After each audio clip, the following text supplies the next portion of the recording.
with the ma'am. Oh, did I say yes, ma'am? I'm sorry. That's my Olive Garden. That's my Olive Garden server in me still. Sorry about that. Did you work at the Olive Garden? Yeah, all through college and actually when I was in the Navy. Yep. Nice. Yeah. With the ma'am. I know. Did I say yes, ma'am? I'm sorry. Oh, hold on a minute. That's my Olive Garden. Oh my server in me gosh. still. How Sorry about embarrassing. that. Board Member Anderson is in. Thank you, Alma. Okay.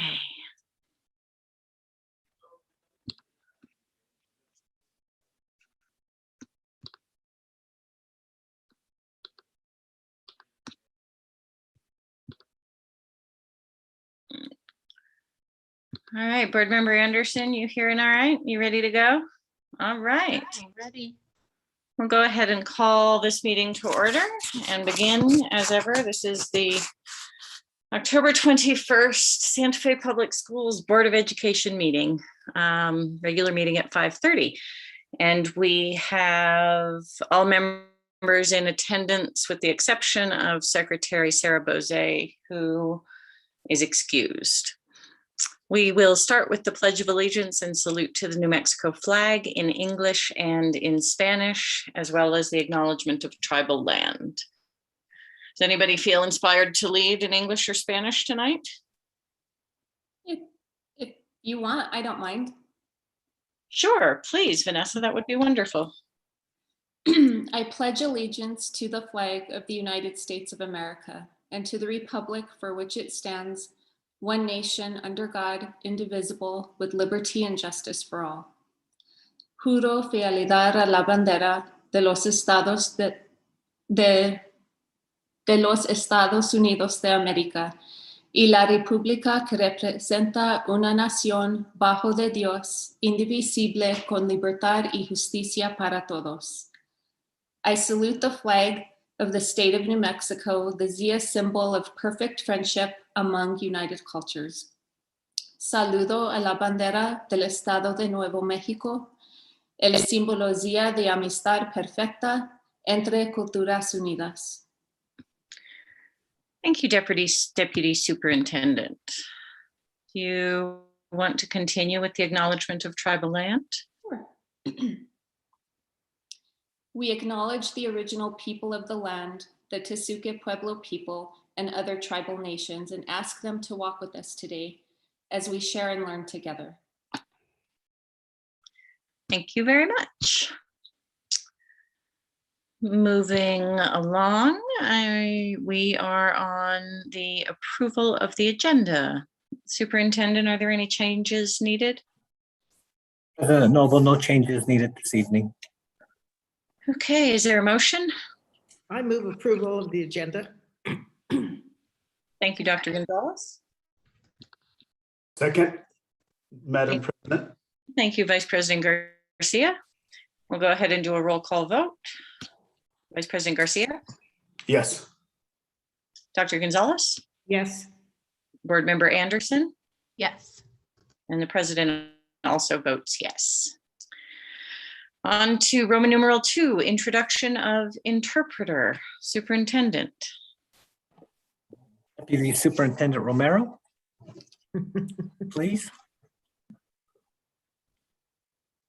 You're on mute. It's okay. Happens once a meeting. De traducción en español, marque 206-451-6064. A continuación, 701-802-5152. Número de acceso 4277932 pound. Y por favor mantenga su teléfono en silencio durante la traducción. Thank you very much, Deputy Superintendent. Moving on to Roman numeral 3, public forum. Superintendent. Thank you, Board President Noble. This evening, public forum again will be read by our Public Information Officer, Mr. Cody Donarski. Good evening, Board President, members of the board, Superintendent Chavez. There are 6 people signed up for public forum comment tonight. Rules for public forum. Please listen and speak with respect. No uncivil conduct will be permitted. Please do not discuss any specific student who is not your own. There will be no sharing of time. Self-monitor and observe the 3-minute time limit. I will give you a 30-second warning when your time is almost up. Public commentary and dialogue is allowed only during public forum, not throughout the meeting. Please search for answers on common ground. You may speak on any topic, whether it is on the agenda or not. Your input will be taken into consideration. Please be advised that the board may discuss your issue during the meeting, but by law, the board cannot take action on items that are not on the agenda. Please do not discuss any employee matters which may result in disciplinary action. Instead, notify the employee supervisor, the Human Resources Department, or the superintendent. The first public forum comment for tonight is from Ruth Ramos. As a nurse and parent, I understand the need to adhere to CDC recommendations. However, I stand with the parents of Cesar Chavez Elementary or Community School in taking note how easily you have disregarded our concerns. Evidence-based practice and trauma-informed care was not utilized when, without communication, our kids are made to withstand the elements while they have their lunch outside. While some days it is lovely to have lunch outside, we have many days that are filled with rain, sleet, and wind. Our kids have literally 15 minutes to eat lunch and are often too cold to eat. Cultural and economic differences were not all considered when this decision was made. Parents were not informed. We deserve the same respect and considerations given to schools with more resources. You were all well aware of the economic disparities, educational disparities, and health disparities in our school compared to schools in more affluent communities in this city. Many families do not have outdoor gear and cannot afford the gear to have our kids sit and face the elements while they have their meals. Many of our families are experiencing homelessness, and this information you should mind. Furthermore, when we voice our concerns, you dismissed us by telling us the only option was to enroll our kids in online school. That response is not culturally sensitive or trauma informed. Shame on you for not valuing our families and the workforce that you rely on to provide you with the comforts of healthcare, food service, and all necessities this board enjoys at the expense and sacrifices of our families. The inconsistencies in the way these recommendations are taken without consideration to all the cultural, economic, and trauma needs is nothing less than disgusting and illogical. Our kids eat breakfast in crowded classrooms because the assumption is that there are less students at breakfast than at lunch. Please take a walk in our school and stand by your blind and egotistical assumptions. Our kids have PE indoors when the safest thing would be to have kids on our playground or kids run outside. And never mind the fact that the city and district will never provide us with an outdoor field that is safe and level ground because you have decided that neither one of you are responsible for the park area that is our kids' playground. Our children could have lunch and breakfast in school spaces where there is better ventilation, such as the gym or cafeteria with more social distancing than what is being practiced. Please visit our school and consider our needs before blindly making decisions that are hurting and demeaning our kids. There are many ways to implement recommendations without making requirements for every school that results in greater inequities. More importantly, bring in families from our community and listen to us. Thank you for your time. Comment.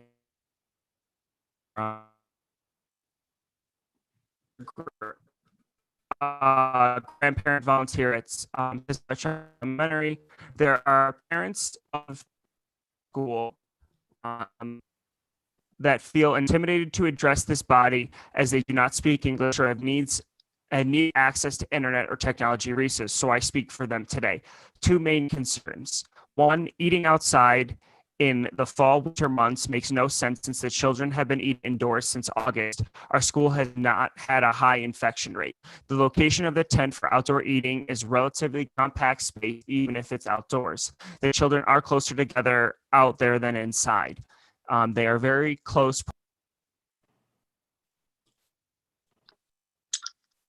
Looks like we lost Cody. His internet was seeming dodgy, if I'm not mistaken. There he is. All right. There you go. Cody, maybe you turn off your video. Okay, I apologize for that. What was the last thing you heard me saying? We ate inside in August. Why are we eating outside now? Board President Noble, would it be Yes. possible? Would it be possible for Cody to start the letter over? I didn't catch the very beginning of it. Yeah, that's a good idea. Cody, would you start that second one at the beginning, please? Yeah, of course. Thank you. I am Rosario Torres, a foster grandparent volunteer at Cesar Chavez Elementary. There are parents of children at our school that feel intimidated to address this body as they do not speak English or have needed access to internet or technology resources. So I speak for them today. Two main concerns. Eating outside in the fall, winter months makes no sense since the children have been eating indoors since August. Our school has not had a high infection rate. The location of the tent for outdoor eating is in relatively compact space, even if it's outdoor. The children are closer together out there than when inside. They're very close proximity to each other when eating and expected to eat fast so they can move out of that space and into the playground. Some children have reported to their families they were too cold to eat and they feel too rushed to eat. It has been difficult for parents to understand the logic of children eating breakfast in the classroom, yet having to eat lunch outdoors. Parents request that lunch go back to the cafeteria as usual immediately. Parents question why PE is indoor, yet lunch is outdoor. Again, they don't see the logic behind this. It has been extremely concerning the manner in which the district's assistant superintendent for our school has spoken to our parents and have voiced their concerns to her. Parents have felt dismissed and insulted by her remarks of, if you are dissatisfied with the district's decision, I can help you transfer your child to online learning. This response is totally unacceptable as many of our parents have to work. Children that come to our school are in a dual language program and online learning does not offer this program. Issues of language and social justice come to mind. Ultimately, parents should have the ability to voice their opinions, concerns, dreams, and aspirations in a timely, just, and equitable manner. They expect to be treated fairly and with respect. As a community school in development, we expect school-based decisions will be supported and forthcoming. As an advocate for all children at our school, I support the parents' concerns as ultimately it is their role and duty as parents to have their children's best interest at heart, respectfully. Was that better? Is my internet still is all right? Okay. Thank you. Yes. The next one in is in Spanish, but if you would, and I'm going to have Ms. Behar read it, but if you'd like me to continue with the English and finish with the Spanish, I can do that. Does that work? Or do you want to have her read the Spanish now? I don't really understand the options, but whatever I can continue reading the rest of public comment in English. Oh, I or see. I can have her do the Spanish and then continue afterwards. Yeah, you can continue. Okay. The next comment is from Terry Blackman.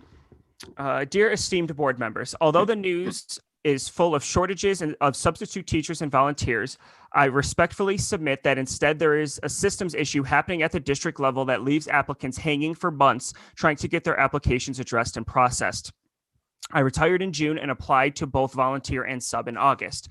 Though I worked exclusively for SFPS for 24 years, am a nationally board certified teacher, had exemplary evals, and both a Yale National Initiative Fellow and twice National Endowment for the Humanities Summer Institute Fellow, my application to sub was not processed till October. By that time, I had signed a contract to sub at Turquoise Trail Charter School on the 1 day a week that NMERB allows me to work. Although my application to volunteer seems to be on the move, it has been 2 months. That means that this entire quarter, I was unable to share my time and experience to assist children and teachers. It is not only frustrating to me and the teachers who are asking for my help, it is also insulting to my 24 years of service to Santa Fe Public Schools, heart and soul and long hours. I have 2 suggestions that can help here. The first is that Santa Fe Public Schools institute a fast track application process for retired teachers to sub and volunteer. Getting me into sub should have been a no-brainer. Though small, Turquoise Trail Charter School got me signed on in 5 working days. That included the 3-day time for the background check. By the way, they reimbursed me for the $44 cost as well. The second is that you raise the daily salary. At this point, it is less than $15 an hour. Well, I don't need the work. This is a labor of love. Many people need that income, and that rate is on par with McDonald's. Please also advocate with the legislature and NMERB to allow recently retired teachers to work more than 1 day a week and still receive their pensions. The state legislature is considering this move for police. We need the same for teachers. Our educational house is on fire and the state is standing by, wringing its hands. Thank you.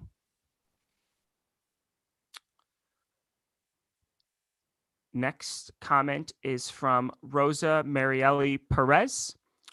I'm a parent of 2 children attending Cesar Chavez Elementary School and am a member of the SAC.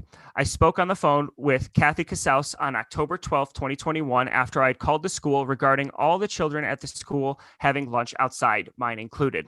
To my understanding, during our conversation, Kathy Casals told me that if I don't like it or want to follow the district's orders, my best option is to switch them over to online classes. I never mentioned anything about online, but her solution to my concern was to simply transfer my child to online classes. As a parent, I was not informed ahead of time of any changes that would directly affect my child. It is not until that day, the second day of our kids eating outside in inclement weather, that a notice was posted by our school on Class Dojo. I then emailed Ms. Casals requesting that she provide me in writing what the district is doing for my ELL student if, as a parent, I believe it is not beneficial or appropriate to their health and overall well-being to be eating outside during that time. In fall, winter. Isn't the state of New Mexico under the Yazzie Martinez lawsuit court ordered to address equity issues? Offering us English-only online learning for our ELL students seems far from achieving any kind of equity. She replied stating that I had asked her how I would enroll my kids in an online school, which led me to thinking she was not listening to my concerns. Teachers are also feeling pressure and dismay as they're eating inside the school, being warm and comfortable while their kids are eating outside. How is eating in the gym different from breakfast in the classrooms, inside recess, and inside PE on a weekly basis? Parents in our SAC agree that we would rather have our kids have PE outside in the open where they can move, breathe fresh air, and stay warm than trying to eat in the cold with gloves and scarves. Have you thought about what would happen if we had the need for another lockdown as we just did 2 weeks ago? It is a big deal to me and to other parents at this school where the new slogan is that our kids come first to experience this kind of indifference and disregard for the needs of our children. Kids will do and follow what the school expects of them, or you dictate. But as parents, we can see problems. We must advocate for our kids. We are their voice. If I have a problem when my kindergartner comes home hungry because she was too cold to eat, my 3rd grader ate on the floor of the gym. Was the floor disinfected according to COVID protocols before the kids were asked to sit and eat on the floor of the gym? Isn't disinfecting a clear COVID guideline? As of last week, my father is picking them up during their lunchtime so they can eat in his car and can be warm. The secretary at the school said that this would affect their attendance. Kathy did not mention that to me when she agreed that that would be an option for my kids. So please clarify this for me in writing, which is the accurate information. I chose Cesar Chavez Elementary School for its dual language program and the fact that my children's birth language is Spanish. Desert Sage does not offer that, so it will never be an option for us. That communication was clear from the beginning. We also picked Cesar Chavez for its community engagement and community focus approach. So my question to you is, how do I keep my kids indoors out of the sun, wind, and rain during lunch? I know writing emails is not in our comfort zone, but we are learning, and I will speak for those who have concerns. I was not the only parent who was treated in this way and told to take my kids online. Please take our concerns for our kids and school staff seriously. When decisions are made because it works elsewhere, that is not equity. That is putting us all in a box and telling us what to do. Is not making decisions for what is best for our community. The next comment is from Monique Wood. Good evening. My name is Monique Wood, and I'm a parent of a child on the autism spectrum. He is currently a special needs junior high student at Aspen Community Magnet School here in Santa Fe. As a parent, I'm highly concerned that the school term has been in session for over 90 days and there still isn't a formalized special needs teacher conducting his class and ensuring the curriculum set within the IEP is being met. In addition to this concern, it was disappointing that the parents of the special needs students were not informed in advance prior to the 2021 school term commencement. Preparing a child on the spectrum, it is a crucial element to have consistent communication or at least be able to provide plenty of notice of changes within their environment or schedule. The special needs department should have been well educated on the needs of the students within the program. This was a major oversight, and I'm sure I'm not the only parent who is advocating for their child pertaining to this matter. I would appreciate an update on what the status is of the above stated concerns, respectfully. And the last comment will be read by Ms. Behar. Thank you, Mr. Donarski.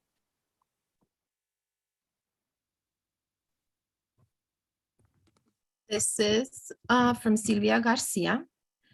Mi nombre es Silvia Garcia. Hablé por teléfono con Kathy, la asistente de la superintendente de las SFPS, y hablé para dejarles saber que yo no estaba de acuerdo con que los estudiantes tuvieran desayuno y lonche afuera en el patio.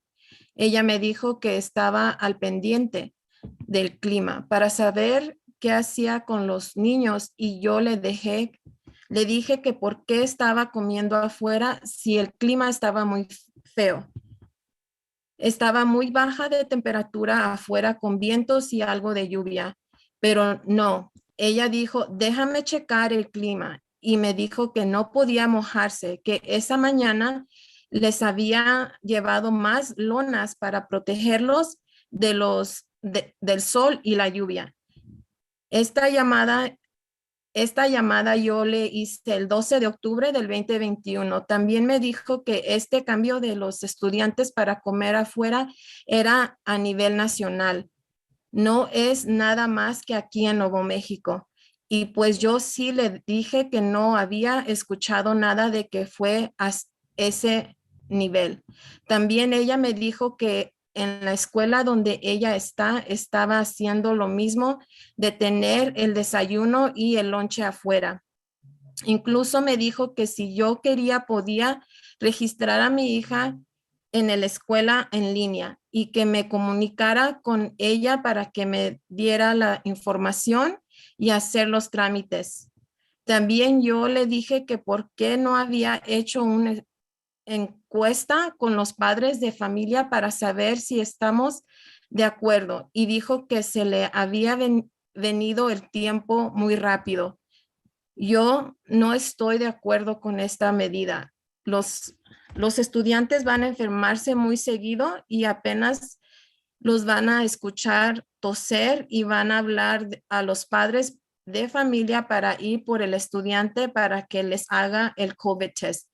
Y me dijo que ya solo se toma 20 minutos para tener el resultado, pero también que tome en cuenta que no va a ser nada más en solo estudiantes. Ahí va a haber línea de espera y horas de espera.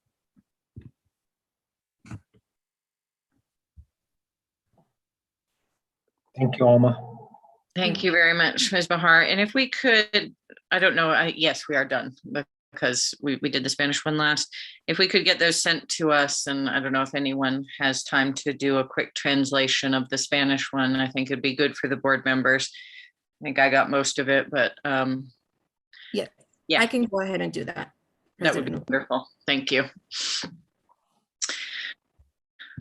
Okay, and Cody, that concludes public comment, correct? President Noble, that is correct.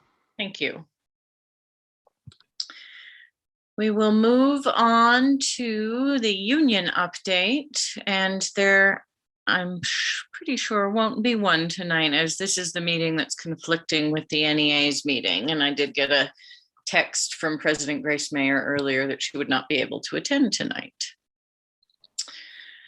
Now, board announcement and follow-up. Are there any board announcements? Dr. Gonzalez, I think we have in the past, updated on the CRC and the audit committee here, and correct me if I'm wrong, but I think that the audit committee, continues to move forward, correcting findings. My memory is not serving me very well as to what happened in the meeting, but ultimately also there are efforts being made to really deepen the bench and knowledge and fill out the I don't have the noun, but the reports, the financials ourselves in the finance department, which I know is a big push of Oscar Rodriguez, who is one of the members of the audit committee as well. Anything to fill in there, Dr. Gonzalez or Superintendent? No, I think you covered it. They've been pretty short meetings. You're correct. It's really more of a detailed history of what the findings were previously, so we try not to repeat them going into this current audit. So it was really just trying to, like you said, President Noble, deepen the bench, provide a little more information and deepen the discussion. And we did not have a CRC meeting this month. It was canceled as we are right in the middle of the campaign. Thank you. Great. Do you want me to say anything about what's happening in the partnership? in education? Sure, please, yeah. So on Saturday, they're going to be at the farmer's market, and they have a bunch of books that they'll be giving out to people. They received $50,000 from what's her name? She's owned Doodlets. What is her name? I can't remember her name right now. Anyway, she gave us $50,000 to use for scholarships or whatever Pi uses. And they are getting more involved in field trips too, which they didn't have anything last year. They did give money to classes, but they didn't have any money. They didn't have any field trips last year. So they're looking forward to that this year. That's it. That's great. That's so exciting. Partners in Education is back with field trips. And Board Member Anderson, I was just going to ask because you're wearing your button, but another board announcement could be early voting is happening. Yeah. Yeah. Do you know off the top of your head, Board Member Anderson, where to find good information on where to vote? I do. Thank you, Board President Noble. You can go to the Santa Fe County Clerk's website. It has all of the early voting information. You can vote at the County Clerk's office Monday through Friday from 8 a.m. to 5 p.m. You can vote at early voting locations, which in the city of Santa Fe are the Christian Life Church on Siringo, the Southside Library, the Santa Fe County Fairgrounds, and the County Clerk's office, Tuesday through Saturday, I think 12 to I won't say this because it'll be wrong, but you can go to the County Clerk's website. You can vote at all of the early voting locations. It's easy peasy. I highly recommend early voting, but there is, of course, Election Day voting again. And it's those last two questions that were my favorites on the ballot. The go bond and the mill levy. The go bond and the mill levy, indeed.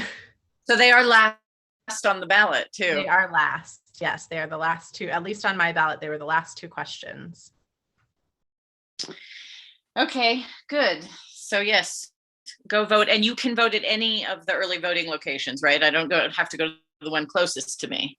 That's correct, Board President Noble. You can vote at any of the early voting locations, and on Election Day, you can vote at any of the Election Day voting convenience centers. There's tons more open on Election Day, so that's all on the County Clerk's website as well. Excellent. Thank you. Everybody vote. Let's not forget. There's so many things, and time is all strange, but you know, November 2nd, the clock is ticking. You can go anytime you have a moment now. The other board announcement I was going to make is that we are hosting our legislative breakfast, which is an important time for the board and the district to talk with our legislative delegation. We're looking at the week of November 11th through 16th. And Superintendent, do you want to talk about a day and time right now that might be best? Should we see if we can pick one? I don't know if anybody wants to Yeah, absolutely. Now that's not a week, actually, 11 through 16. So Let's see, it is. I think 8th, how about November 8th, the week of November 8th through the 12th. okay. We'll amend that a little bit.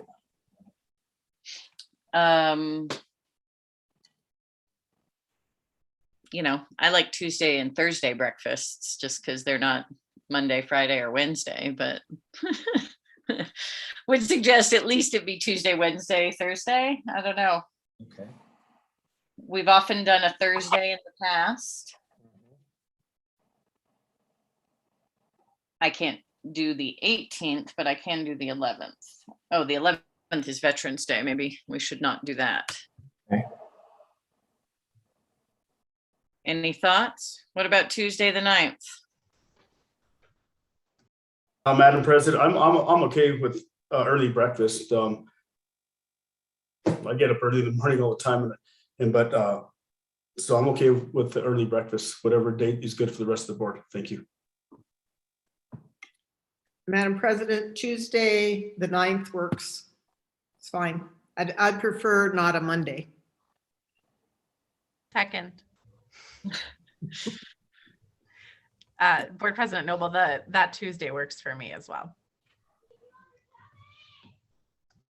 Sounds like we have a winner, Superintendent, unless, Sounds good.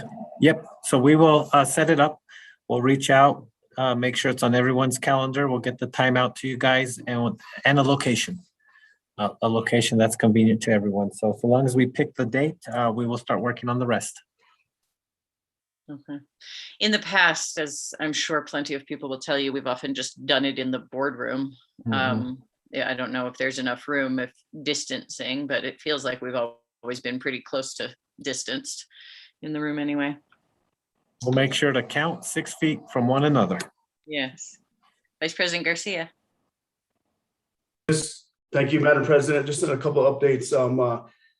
Just regarding, thank you for the translators for speaking up for Cesar Chavez and the things that are happening there. I did talk with you last week or earlier this week, and the superintendent is taking care of that. So can somebody please get back with the individuals that spoke up about the things that are happening there? Please get back to them. Thank you for that.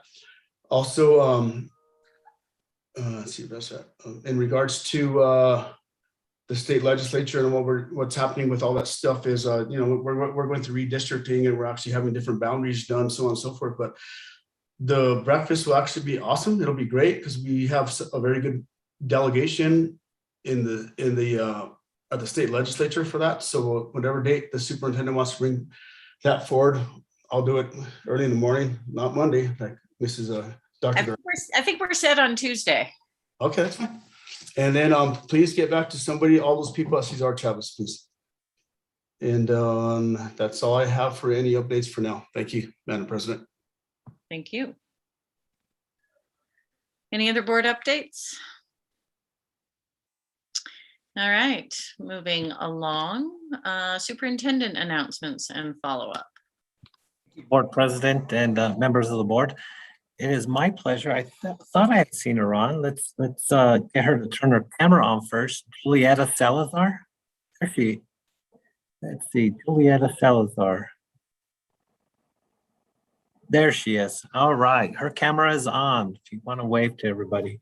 Well, congratulations to the Santa Fe Public School Teacher of the Year, Julieta Salazar.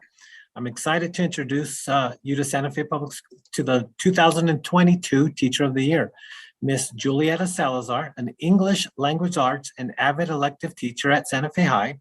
Miss Salazar has distinguished herself through her inspiring teaching practices during the pandemic, when she developed lesson plans and materials in Canvas to help teachers transition into remote learning. Miss Salazar said, "I love to teach because I love to bear witness to learning." She had considered the possibility of psychology or social work, but spent several years practicing theater. She also worked as a substitute teacher throughout the El Paso Independent School District. It was a substitute that discovered how much she enjoyed watching the moments in which the student comes to a confident realization of the answer to a question or becomes assured in their abilities to solve problems or take pride in something they've created. In her relationships with colleagues, Ms. Salazar contributed to pedagogy that is accepting of mistakes that are bound to be made within the process of creating, discovering, and attempting to comprehend big ideas. In following her own advice to her students, she continues to strive to make a difference in helping others understand the importance of growth. So again, congratulations to Ms. Salazar for being the Santa Fe Public Schools 2022 Teacher of the Year. Huge congratulations, Ms. Salazar. Do you want to say a few words? I just want to thank you very much. I really appreciate it. I've just been on cloud 9 lately, and super busy. and because of that, I'm also super humbled because everybody around me has been just as busy as I am. And I just realized what a great honor it is just to serve in the profession. And I want all teachers to feel that honor. And I hope I could help them, honestly. So thank you very much. I appreciate it. Thank you. Beautifully said. Thank you very much. President Noble, can I just add a few words about Juliet? I had the privilege of supervising her the last 4 years prior to moving to this assistant superintendent role, and just an incredible teacher. And last year, of course, the last year and a half during the pandemic, she just took a lead role in developing such engaging online lessons for her students. But not only that, not only for her own classroom, but she was a leader amongst our staff in helping them, create lessons as well. So I just want to thank her for her service and the great work she's doing at Santa Fe High and with all of her students. And we really appreciate you, Juliet. Thank you so much, Carl, and thank you, everybody. Thank you. Thank you. Thank you. Good to see you. Thanks for being here and sharing the moment with us and your great wisdom. Appreciate it. I'm also pleased to announce that our Language and Culture Department received a $40,000 grant from the Lano Foundation. Under the grant, the department will organize professional development related to the book and Comunidad lessons for centering the voices and experiences of bilingual Latinx students by Drs. Carla España and Luz Herrera. The book brings bilingual Latinx students' perspectives to the center and offers classroom-ready lessons that amplify their varied stories and identities. The project will serve 20 Santa Fe Public School teachers, grades 3 through 8th this year and next, and by extension, their students targeted by the teachers at the schools. The students' population is really 30% of multilingual learners. So again, we want to thank the Language and Culture Department and also congratulate them on their $40,000 award. We are also working on rolling out a COVID dashboard that will be front and center on our website. Cody Donarski, Ms. Sue O'Brien, and Ms. Anita Het are developing a COVID reporting dashboard for the Santa Fe Public School website, similar to those developed by APS, which is the Albuquerque Public Schools, Rio Rancho Public Schools, and Las Cruces Public Schools. The dashboard will provide information on COVID positive students in alignment with the New Mexico Public Education Department requirements. This will take place sometime in the near future, November, December. We will get the rollout and the news release ready, but it's really to help be very transparent of the COVID cases within our schools. So again, we are very pleased to announce the transition of the dashboard mid-November or as late as late December, or I'm sorry, early December. That concludes my superintendent's announcements. Thank you very much. Always nice to hear some of the good news. Okay, moving along to our presentation tonight. It is 100% New Mexico Santa Fe edition. And this is shaping up potentially to be a very interesting community-wide partnership with engagement from the city, the county, the community college, and lots of folks. And ultimately, for us, I think it's something that can really potentially support our community schools work as we figure out how to have a kind of whole family approach with the community resources wrapping around people and supporting families to raise children, because it really does take a village.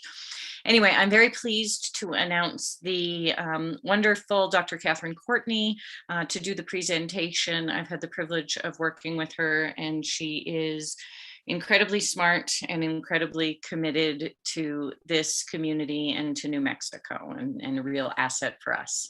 So Dr. Courtney, great to see you. Glad you're here. Thank you so much for having me. I'm really excited to be here. I do have a slide presentation. I wasn't sure if I should go ahead and just share that or if that's going to be shared. Cody is going to share it. So okay, perfect. Actually, so if you're able to share I don't have any of the slides in the email. Okay, I can you do had that. sent. Yep, I apologize about that. No worries. It's actually easier because then I don't have to tell you to switch slides. So I am Catherine Courtney. I am the co-director of the Anna Age 8 Institute at New Mexico State University. And our flagship initiative is called the 100% New Mexico Initiative. I'm going to give you sort of an overview on that. I'm going to zip through and make sure we have plenty of time for questions. So why did this initiative start? This initiative started after the publication of the first book my co-author and I published called Anna, Age 8. My co-author and I met while we were working at CYFD in Child Protective Services. I was the head of the data unit and research bureau. And so our job was basically to look at the data and find ways to improve the system and make recommendations to management to improve things at CYFD. What we realized while working there is that, the system was not set up to prevent significant child abuse. And we were pushed to write this book by witnessing a child fatality that really the response, in our opinion, was not going to help prevent things. And in fact, in some ways made things worse. But what we realized in the course of researching and writing this book and working in state government is that, as President Noble just said, it really does take a village to raise a child. And so the recommendations we made in that book included ensuring that all parents and families have access to 10 vital services, which I will go over in a little bit. So as we wrote this book and people started reading it, people started kind of jumping into action and doing what was recommended in the book by bringing stakeholders together from all 10 of the vital services. This started happening down in Las Cruces, sponsored by a former CYFD employee who was at the time a city councilor. So through that work, we realized we needed a lot more detail on how this initiative would work. What would it look like to ensure that families have access to 10 vital services? So we wrote our second book, 100% Community, which is really a blueprint for how to do the 100% New Mexico initiative. It goes really in depth on, why these services are important and how to kind of activate a community to come together to address barriers to these services. Both of these books are available to download for free for New Mexicans, and I will share the link with you where you can get those as soon as I'm done talking. And so basically, I'm going to give you an overview of what the 100% Community book covers in 10 minutes, and it is a pretty thick book. So please understand that I'm not going to go into super detail, but I'll try to cover everything as best as I can. So really, our mission is kind of simple in concept. So our mission and vision is really to ensure that 100% of families have access to 10 vital services when they need them. We break those into the survival and thriving services. So the survival services are food, housing, medical and dental care, behavioral health care, and transportation. And the surviving services are parent supports. So that includes everything from home visiting to after school care so that parents can work and their kids have a safe place to go, parenting classes and childcare, early childhood learning. So that would include pre-K, Head Start, community schools. And we talk about fully resourced community schools that include health and behavioral health care in the schools and as many of these 10 vital services as possible. Youth mentorship programs, and job training. So that is an overview of the 10 vital services that we are dedicated to ensuring that 100% of New Mexicans have access to. So just to step back. Can you zoom out a little bit? I think we're seeing I don't know if this is, I've tried different things, but we're seeing sort of a piece. There we go. That's the more, can you go back so we can see all the wheels, the gears fitting together? There they are. Can you see them?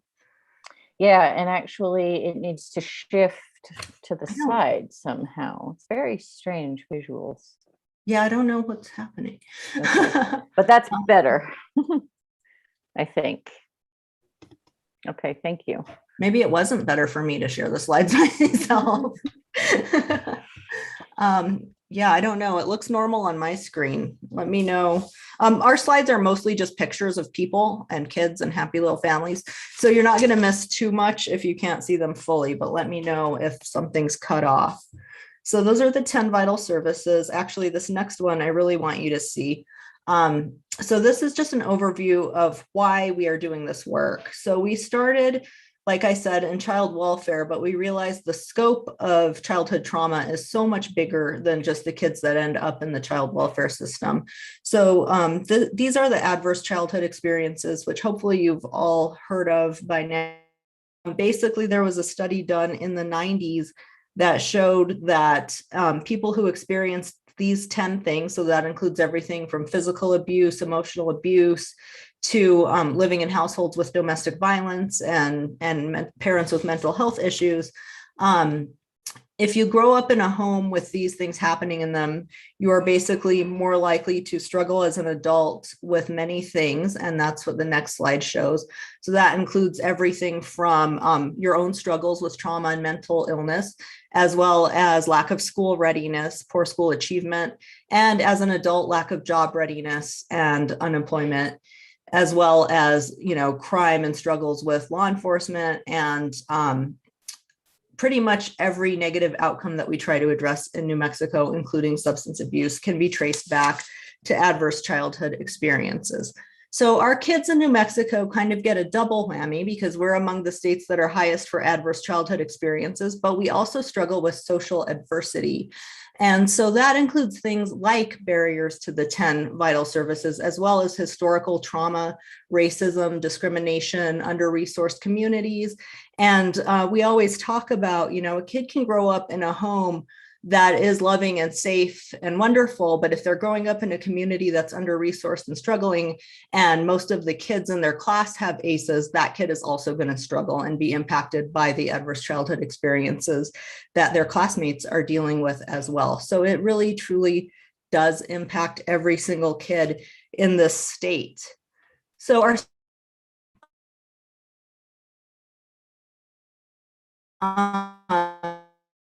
is really pretty simple.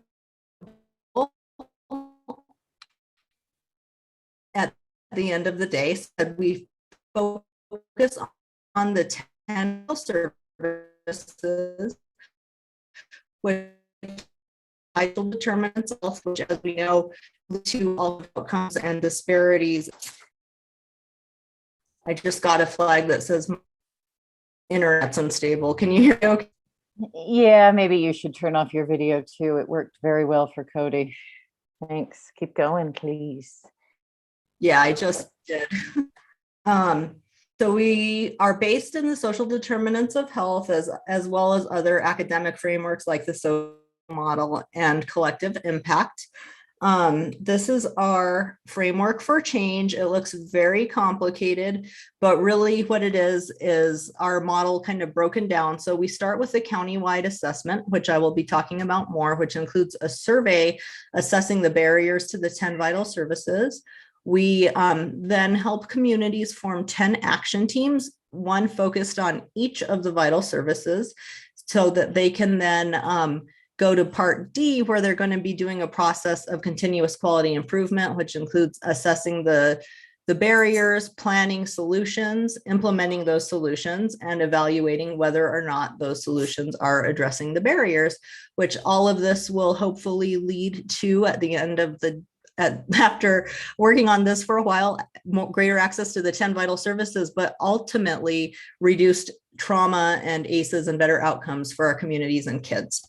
So, it looks complicated on this slide, but really it's a process of continuous quality improvement to address the barriers to the 10 vital services. So, the reason I'm here today is to get your support in implementing the survey in our community in Santa Fe.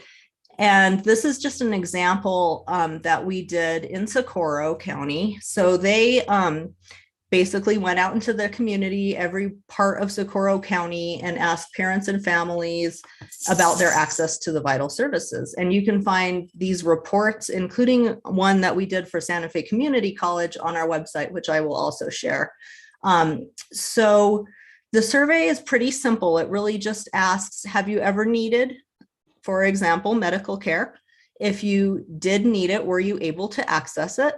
And if you were not able to access it, what were the barriers? So you can see for Socorro County, of those who reported needing medical care, 30% reported difficulty accessing that service. So we also share what those barriers were. So for Socorro County, the top barriers were the waiting list is too long, it costs too much, can't find a quality provider. So at that point, the medical action team would then assess these barriers. If necessary, they would dig deeper. One of the things we do with our counties is actually help them develop a county directory, which is a little bit different than most directories that you see, in that we actually, our county partners call the services and make sure that someone answers the phone and that they take, either sliding fee or Medicaid, and that people can access the services, and they don't get listed in the directory unless they meet these certain criteria that are accessible for people. So we help the counties develop that. And then through that process, which is also an assessment process, they can then start to determine, what is it the county needs? Is the waiting list too long because there aren't enough providers?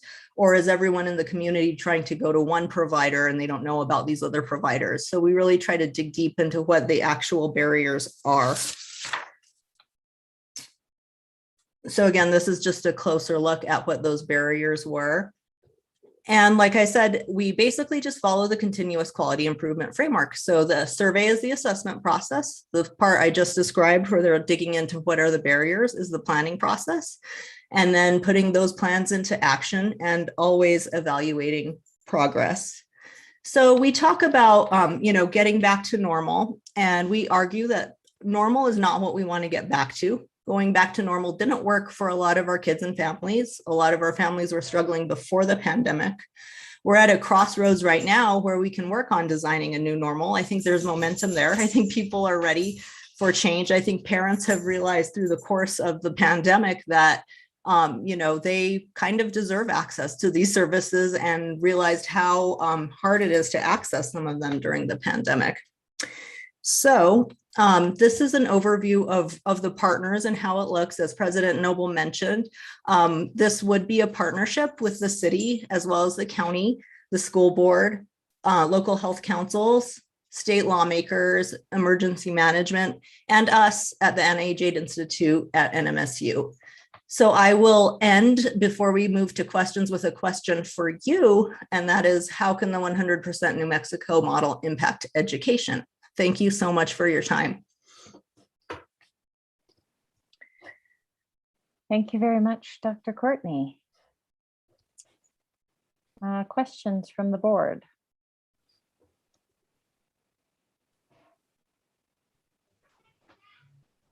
Go ahead, Board Member Anderson. I guess, thank you, Board President Noble. It's a very basic question, but how do we get involved? How do we step into this and make it happen from a board perspective? Thank you. That's a great question.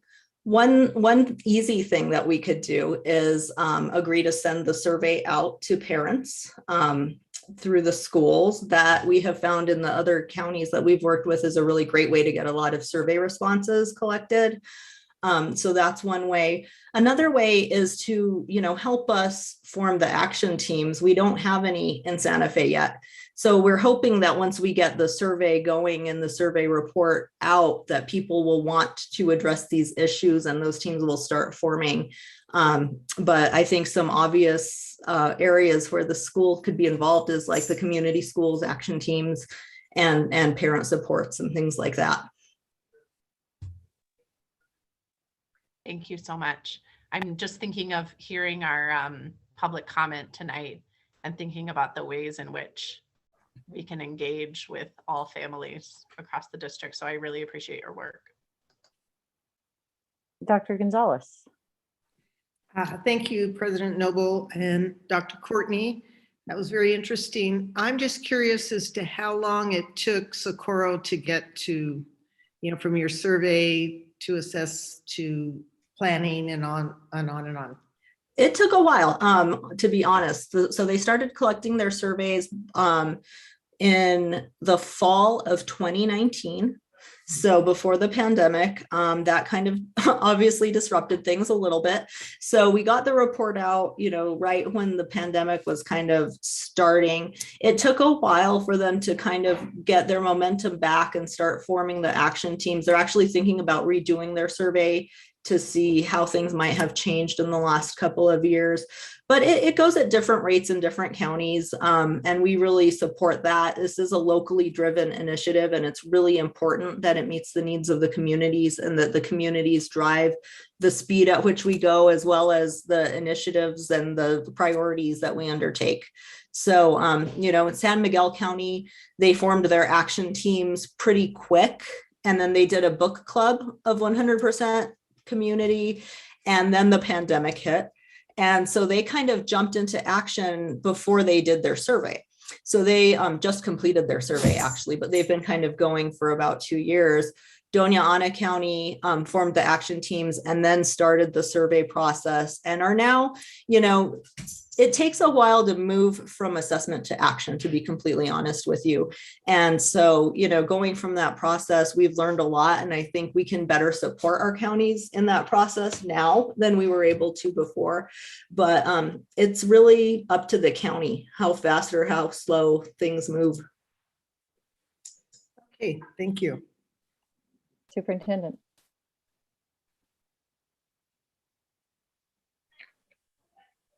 Thank you, Board President Noble.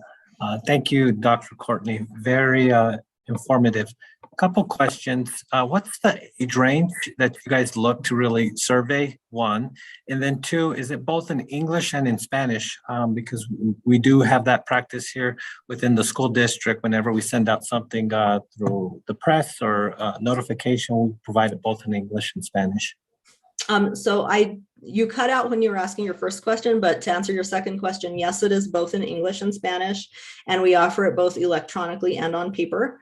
And actually, we are now doing it. We're getting ready to launch the survey in Bernalillo, and they're having it translated into Vietnamese as well. So we try to meet the needs of the community as far as language. Great. And my first question was just the target age.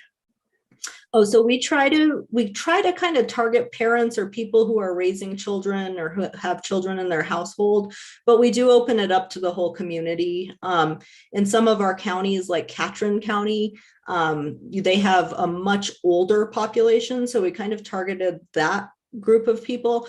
We work with the Center for Community Analysis at New Mexico State University, and they kind of give us a target of sort of, you need to get this many surveys from each community and the demographic information and stuff like that, so that we can try to get a somewhat representative sample.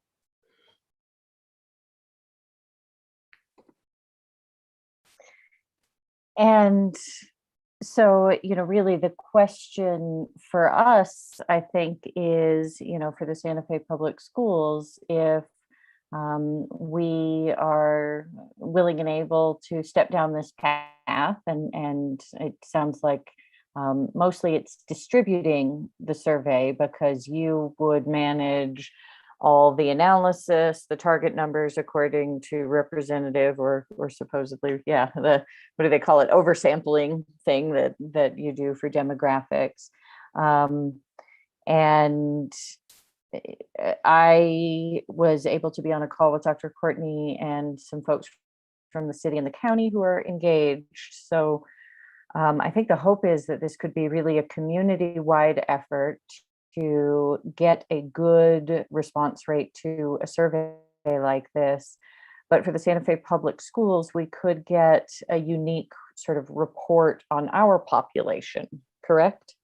Yes, and just as a side note, like I said, we did do the survey at Santa Fe Community College.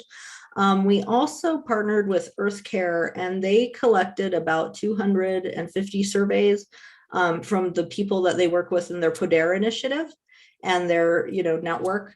And so that report will be coming out in the next few weeks, and it really made us excited to continue this work in Santa Fe County. There is definitely a need and a lack of access to services that needs to be addressed. Superintendent. Yeah, thank you, President Noble. Dr. Courtney, when we sent out our survey for ESSER 3, we had over 3,000 responses, and we had over, I think, 1,100 individuals that indicated they would participate in future surveys. So we have some of that data that, if we get this off the ground, that may want to be shared with you. That's great. Thank you. Vice President Garcia. Thank you, Madam President. It's interesting. I actually pray every morning for the kids that are caught in the crossfires of the stuff that happens in our daily lives. And thank you for the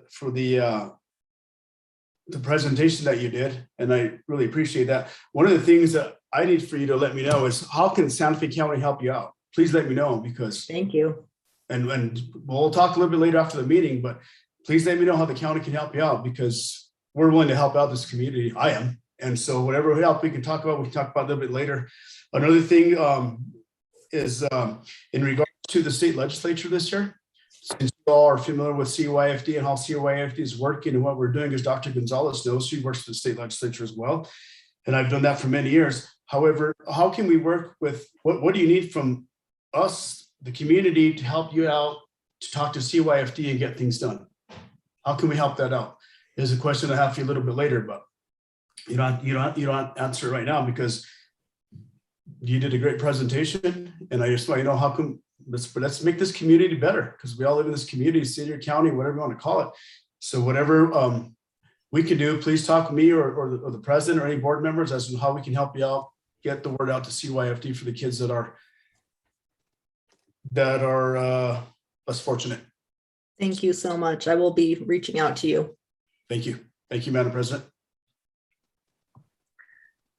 So is there a general willingness to pursue this partnership? And it sounds like, Superintendent, you're not having too much heartburn about. All right. Board members, thoughts, feelings? I see a thumbs up from Board Member Anderson. Yes. All right. Looks like we have all four of us into the idea. So thank you very much, Dr. Courtney, and we look forward to partnering. And of course, once the survey's done, we might just want to have you back and work on some regular and efficient updates as we move through the process, form action teams, but probably first look at survey results. Excellent. Thank you so much, President Noble and board members and Superintendent. Thank you for being here. Appreciate it. Okay, moving on to our action item. First, we have the consent agenda. Anything that should be or anyone wants to pull off of the consent agenda? And if not, maybe we could have a motion.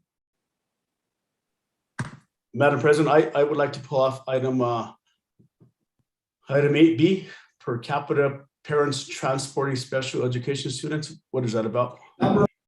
We'll do that one next. We will do everything, items 1 through 6 under A right now. But yeah, then we'll talk about that.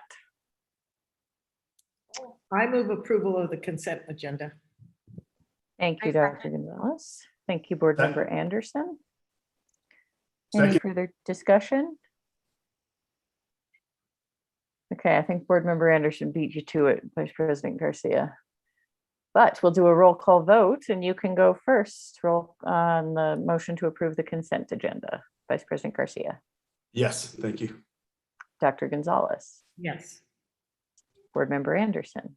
Yes. And the president also votes yes. Thank you very much. We've passed the consent agenda. Action item B, per capita for parents transporting special education students.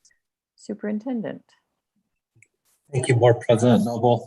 Members of the board, the per capita for parents transporting special ed students is due to the shortage of drivers that we have.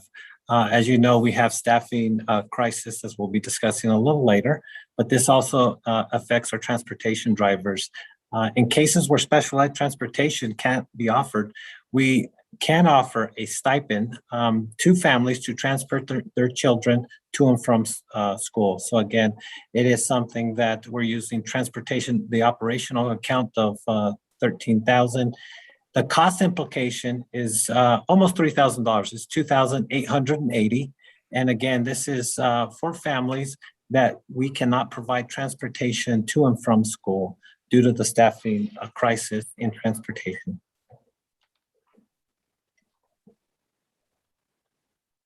Any questions?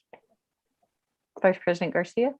Thank you, Madam President. So just really quick, Mr. Superintendent, so how does that work in regards, $3,000 is obviously, and whenever you have a special needs individual or child that needs to get transported to school, and I understand, people, they call me all the time about the school board, this, that, and it's a nationwide challenge that we have throughout the nation. However, so does that pay for their insurance? Is that just to pay them a check to go take their kid to school from 8 to 5, 8 to 3?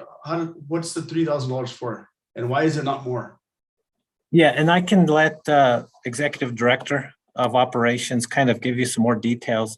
What happened is we did not have a driver for that route. We contacted all families that were affected and notified them of this stipend.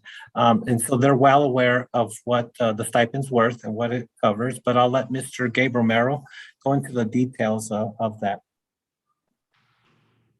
Thank you, Board Member and President Noble and board members. Just as the superintendent was saying, these were it's actually two families that we were not able to provide services to because of the lack of services with bus drivers. And they did elect to drive their own students and to allow them to pay a per capita fee for the mileage to and from.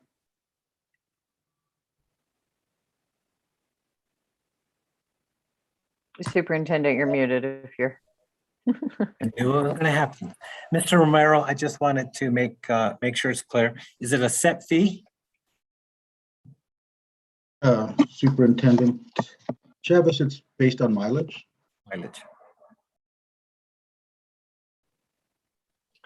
So, Madam President, Mr. Superintendent, thank you, Gabe. I'm okay with what we need to do for the children that, because we don't have bus drivers. I get it. I understand that. And for the children that need some assistance. So it's kind of like a per diem based off of mileage, or is it a meeting? How does that work?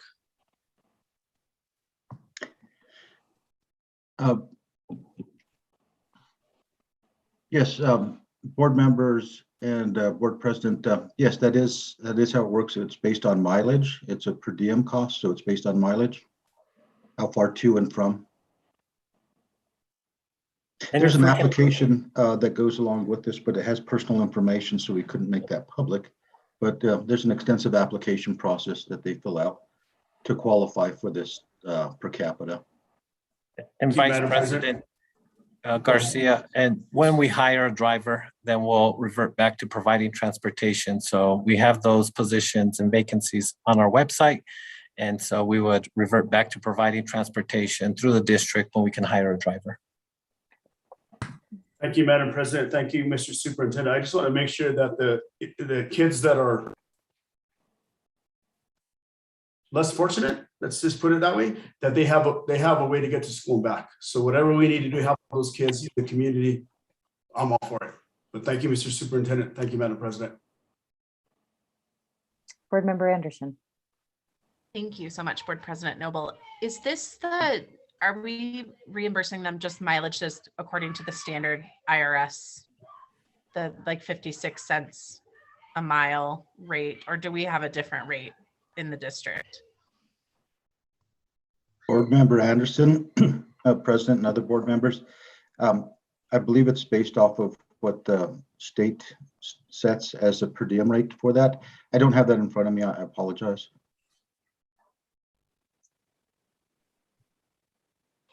Go ahead, Board Member Anderson. Board President Noble, do you mind if I make a comment rather than Not at all. Okay, thank you. And apologize, there are 3 screaming children in the background. I appreciate this, and I will be voting for it. And I appreciate that we're giving parents per capita. I would sort of echo Vice President Garcia, and that I don't think this is, I know there's a staffing crisis, and I don't think this is not a way to blame any school staff members. I think everyone's doing as much as they can, but it does concern me that this is probably not enough compensation for a parent who needs to bring their special needs child to and from school. That's a big ask, and it's a right that they have. And so I I would just flag this as a concern as a board member. You know, I know we'll be talking about a staffing shortage shortly, but this is just another, I think, sort of ripple effect of that staffing shortage. And it does concern me that we're probably not compensating parents enough. And I don't know of another way to do that, but I just wanted to lodge that concern. Thank you. Any further discussion, or is there a motion? Madam President, I'd like to make a motion for approval, and as Board Member Anderson said, she's on it. We all are on it. You know, in Santa Fe Public Schools is like every teacher, every counselor, every nurse, every principal that works for our district, they do an excellent job, and I'm proud to be on a board that does an excellent job, because there's some boards throughout the state that we have a good board and a good community schools, but how do we do it with the shortage of teachers? I don't know, but she is right. She actually says, you know, is that enough to pay a parent, a grandpa or a grandma, to take them to school, to take my little Hito to school? I don't. It probably isn't. But like as Gabe said, we have to follow the state procurement code and the what he's doing, and that's exactly what it's about. But it's going to get a little bit more challenging out there as we move forward throughout the next 2 or 3 years, because. But how do you actually compensate the grandpa and grandma that takes the little boy, the little girl to school? I don't know, but. And I understand exactly what you're saying. And so I'd like to make a motion for approval. Thank you. I'll second it. Thank you, Vice President Garcia. Dr. Gonzalez, any further discussion? We'll do a roll call vote. Vice President Garcia. Yes. Thank you. Dr. Gonzalez. Yes. Thank you. Board Member Anderson. Yes. Thank you. And the president also votes yes. Thank you very much, Mr. Romero. Okay, moving on to I gotta get back to my agenda. There we go. Board discussion and possible action. Let me just ask if anyone has any appointments to the audit or CRC committee. Board President Noble. Yes, Board Member Anderson, go ahead. I am happy to announce that I do have one nomination to make for the audit committee. Denise Rathman, who is a parent at El Dorado School and is a financial analyst and has a lot of great knowledge. I would like to appoint her to the audit committee. Marvelous. Are there any other appointments? Vice President Garcia, no, and Sarah Bozet, Secretary Bozet is not here. Madam President, at the next meeting, I will definitely get somebody to be on the audit committee. Okay, great. And then the community review committee, is that? Your District 4, so you know Oh. that is Board Member Anderson and Secretary Bozet have positions to fill on that one. But we're chipping away at this. That's good. All right, Board Member Anderson, do you want to go ahead and make a motion? I would move to Board President Noble, let me know if I do this incorrectly, but I would move to nominate Denise Rathman to the audit committee. Perfect. I'll second. Good job. Any further discussion? Okay, we'll do a roll call vote. Vice President Garcia, Yes. Dr. Gonzalez, Yes. Board Member Anderson, Yes. and the president also votes yes. Thank you. Thank you.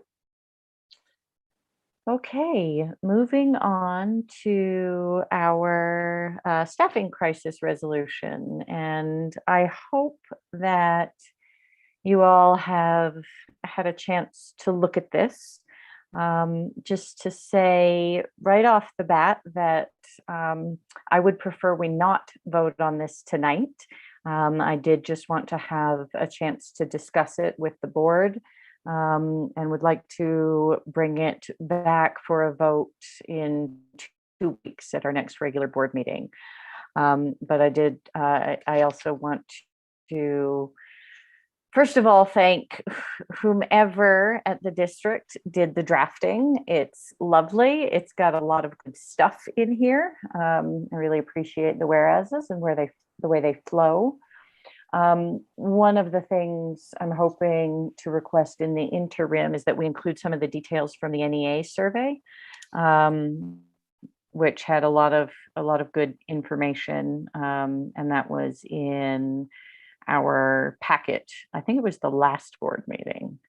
Yeah, that's right. And Dr. Gonzalez and Vice President Garcia, I would encourage you to look at that. There's really a lot of good information that Union President Grace Mayer brought from an NEA survey. And I also want to say that I've sort of worked in, tonight it seems great, this sort of partnership with the city that a lot of us have been talking about and working on a long time. But I've talked with a number of city councilors, and Councilor Lindell has led the way in drafting a parallel resolution to this one that looks just like it, that the city would pass in order to activate some of the partnership items that are under the therefore be it resolved. And Councilor Abeta and Councilor Cassett have both signed on as co-sponsors thus far. And we are hoping that there will be other co-sponsors at the city, but already, big thanks to Councilor Lindell, Councilor Abeta, and Councilor Cassett for recognizing the staffing crisis in education and being interested in moving forward a parallel resolution and a really active partnership with the public schools to solve or at least work on. It's not disconnected to the idea that's very well articulated in 100% community, but to identify the barriers and start knocking them down, whether it's housing, pay, or anything else. And I should also say that this has been something that I've discussed a great deal with President Grace Mayer of the NEA. It was probably her idea to begin with, and there seems to be some growing momentum in other places in the state to really raise the level of this crisis, especially in advance of our legislative session, when educational funding and educator salaries will be a really potentially important piece of the discussion. So there's my preamble. I don't know if there are other board members who want to make comments or have questions on this as drafted or suggestions on how to improve this. Vice President Garcia. Thank you, Madam President.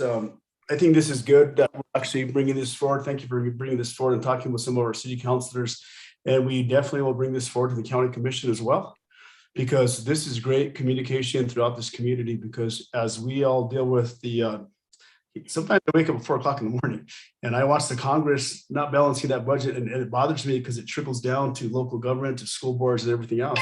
But I think this is actually excellent for you to bring it forward, and we need to all communicate. This is a good thing, and I appreciate you bringing this forward. So I'm glad that we're not taking action on it tonight, because I'll read the now therefore us, but this is actually great. And because we all live in this community and we all need to communicate.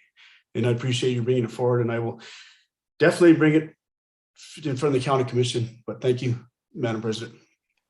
That's really great news, Vice President Garcia. I was hoping you'd say that. So thank you. Board Member Anderson.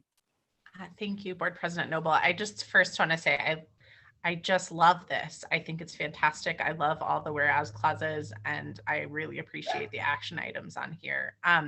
One thought that I just had, and I'm sorry, I should have brought it to you before the meeting, or when I first read this. In the after the now therefore be it resolved, I wonder if there's a way for us to prioritize recruitment of Black, Indigenous, and people of color staff members.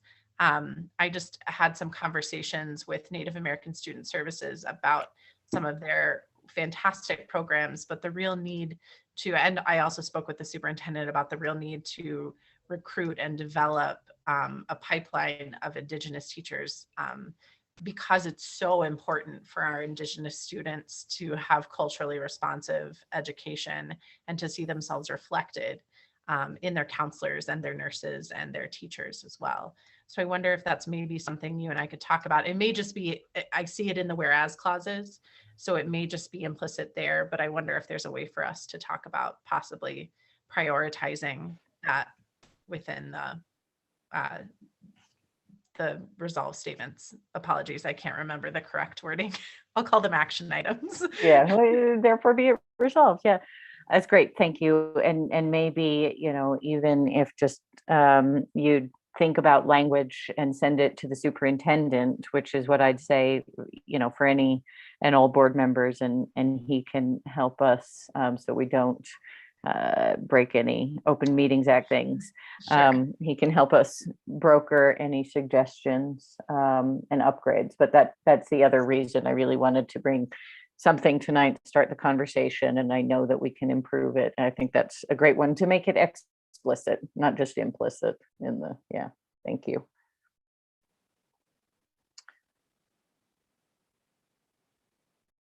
Okay, anything else on this? President Noble, Yeah, I would go feel ahead. horrible if we ended tonight if I didn't acknowledge three individuals that worked long hours on this resolution. Our Chief of Staff, Ruth Williams, our HR Director, Howard Exner, and his deputy, Sophia Rose. So those three contributed along with numerous others, but they were really the effort behind what you see tonight. Well, thank you. That's really wonderful to hear. And thank you to Ms. Williams, Mr. Exner, and Ms. Rose, especially, and everybody else who contributed. It really shows, and it's gaining momentum just because,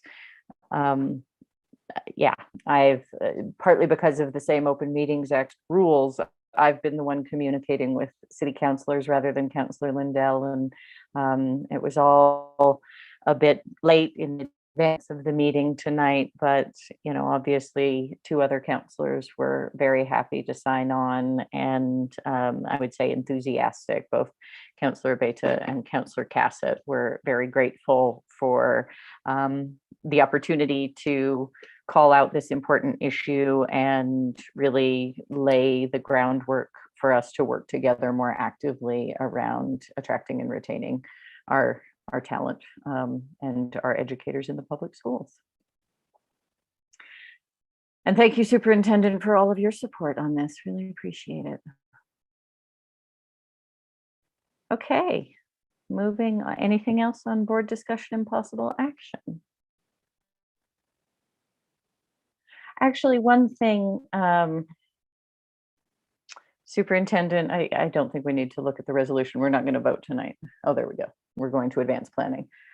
But one thing, Superintendent, just because the emails are starting to fly, I was wondering if you could tell us about our approach to, if any, the social studies standards that are out there under discussion by PED, and if you've thought about it, if you want any action or, for us to put this on a future agenda to think about as a board. Yeah, thank you, President Noble. I think it is great to put on a future agenda, and our curriculum and instruction department has taken a look at it, has provided comment. And so we're definitely having our voice being heard as far as a district, but I think it's great for you guys to hear from that department on the standards. Okay, great. Thank you. I like that. Madam Vice President, go ahead, Vice President. As you know, I've been in communication with my friend that actually does a lot of GRT tax and employs about 60 people. He's actually in a race in Dallas, and he actually just got in an accident about 2 hours ago. And so I might just have to get off here for the advanced planning, but I just want to let you know that. Okay, thank you for being here tonight. Appreciate it. No problem. Thank you. Okay, Ms. Bahar, I think we can go back to the advanced planning. Are any changes needed that we think? Looks like we'll be together again November 4th, 2 weeks from tonight, for tentatively an executive session and certainly a regular session at 5:30. Then the CRC will meet November 10th, the audit committee. Oh, there's the exit conference. That's what I was trying to remember. It's exactly what the process was. But it'll be an exit meeting for our audit on the 11th. And then moving on towards the end of the year. I think this goes all the way to the end of the year. That's why it's getting to be such a short agenda or list of advanced planning meeting. Okay, we all good on advanced planning? No questions, movement, anything? All right.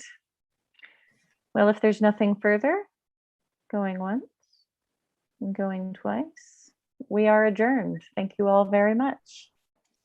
Good night. Well, good night. To borrow a phrase.